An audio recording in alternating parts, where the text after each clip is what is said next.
Hello, everyone, and welcome to the Eagle channel. This channel focuses on the economy and society.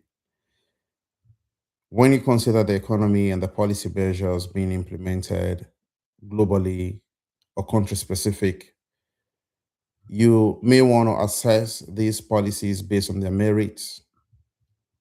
However, if you want to have an objective assessment, you should consider external factors that may affect the effectiveness of these policies.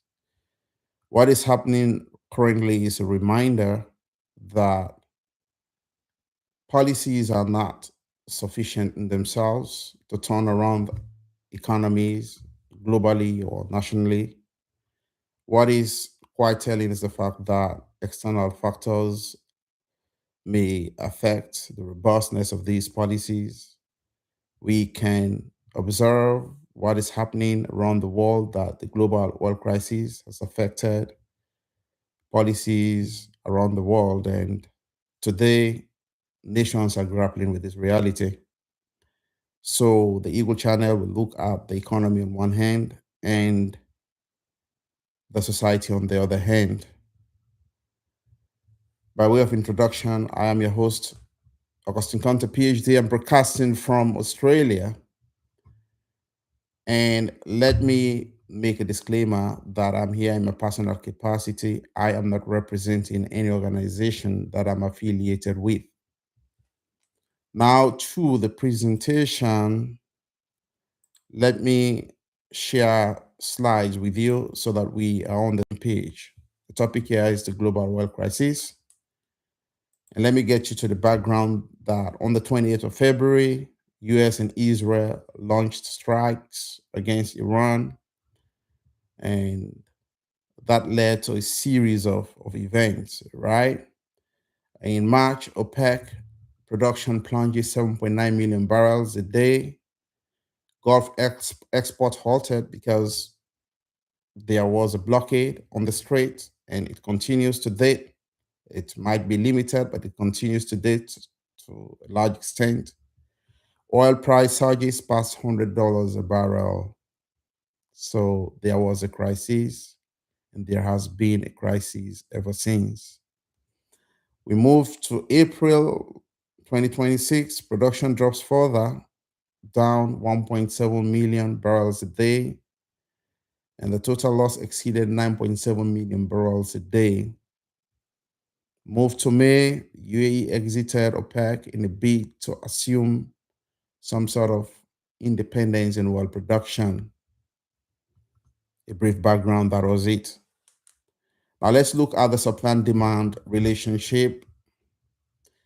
So far, 9.7 million barrels a day wiped out of the global oil market. And in terms of demand, initially there was a projection that demand was going to be 1.4 million barrels a day in 2026. But as a result of what has happened, that has been revised down to 1.2 million barrels a day. This is not surprising because various sectors of economies around the world are experiencing the crisis, and production or capital projects have been slowed down, and there are delays in this production process. Some contracts have been adjusted in the bid to accommodate the crisis. So we are experiencing a decline in demand for oil based on projections and based on research. And what's happening again, or based on further research, IEA, the International Energy Agency, expects that demand will decline by 420,000 barrels a day this year. Uh, the optics generally for production here, from pre war, production was 27 million barrels a day. In May of this year, production sits at 70 million barrels a day.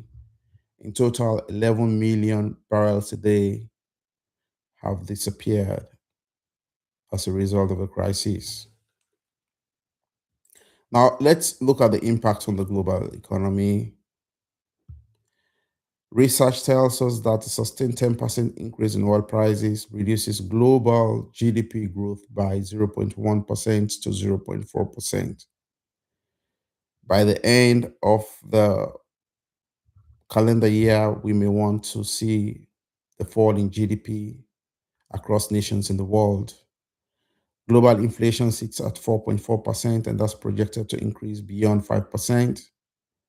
As a result of the price surge, net importers of oil are transferring wealth to net exporters of oil, and that's not quite favorable for importing countries.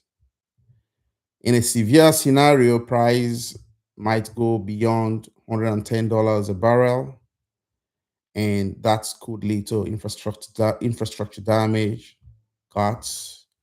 Global growth may slow down to 2% in a severe situation, and we may be heading to a global recession, which is not a positive statement. I don't like making negative statements, but that's what research says. We or nations around the world are grappling with this reality. The common denominator is the cost of living crisis.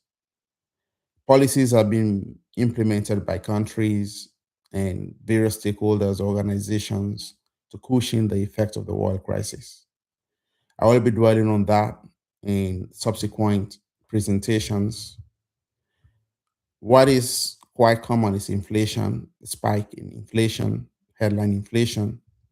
Consider, for instance, Australia. Australia has an inflation target of between 2 to 3%, meaning that if inflation goes beyond 2 to 3%, beyond 3%, it becomes a matter of urgency or a matter of concern. The Reserve Bank of Australia gets into action and starts looking at the cash rate.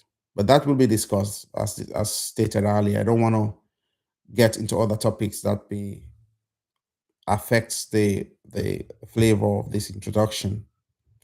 So generally, I was just saying that cost of living crisis is an issue, inflation is an issue. Countries are trying to solve inflation by various ways and means.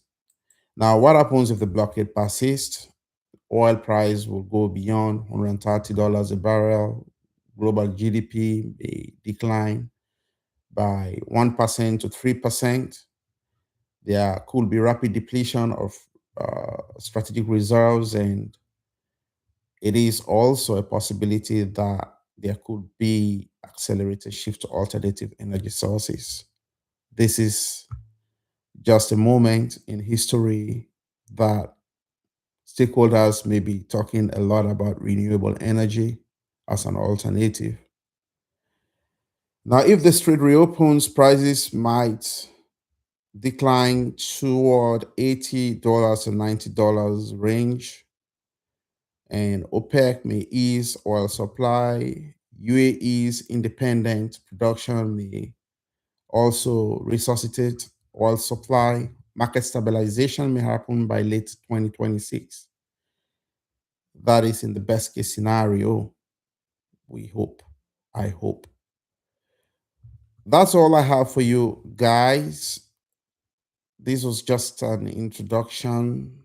The topic itself is a minefield, just so many topical issues. One may want to look at the effect of the world crisis on the stock market, on the bond market, on the commodity market, various policy intervention measures by nations around the world may be discussed. A lot will be discussed here with you guys. It is going to be a participatory approach. I look forward to hearing your comments, and I look forward to including you in this global movement that has just started. Here for now, I thank you so very much for your attention, and see you next time.